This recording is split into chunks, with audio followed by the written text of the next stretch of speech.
सैफ अली खानवरील हल्ला पूर्वनियोजित कटाचा भाग असू शकतो. धार्मिक कट्टरतावाद्यांकडून हल्ला झालाय काय तपासायला हवं. सैफवरील हल्ल्यानंतर जितेंद्र आव्हाडांकडून शंका व्यक्त. हल्ल्याच्या घटनेला जितेंद्र आव्हाडांनी धार्मिक रंग देऊ नये, भीतीचं वातावरण निर्माण करू नका. गृहराज्यमंत्री योगेश कदम यांचं आव्हाडांना प्रत्युत्तर.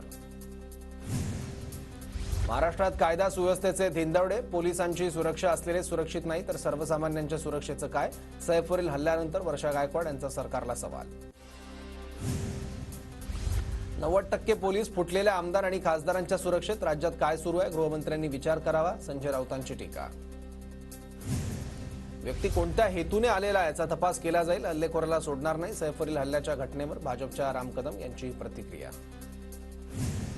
उज्ज्वल निकम आणि मुख्यमंत्री फडणवीसांमध्ये बंद दाराआड 10 मिनिटं चर्चा. निकम आणि फडणवीसांच्या भेटीत काय चर्चा झाली हे अद्याप गुलदस्त्यात.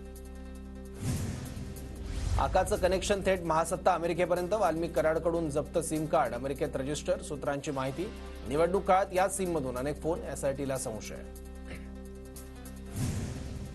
हार्वेस्टर मालक शेतकऱ्यांनी खासदार सुप्रिया सुळेंची भेट घेतली. वाल्मिक कराडने बारामतीतील शेतकऱ्यांचेही पैसे बुडवल्याचा आरोप.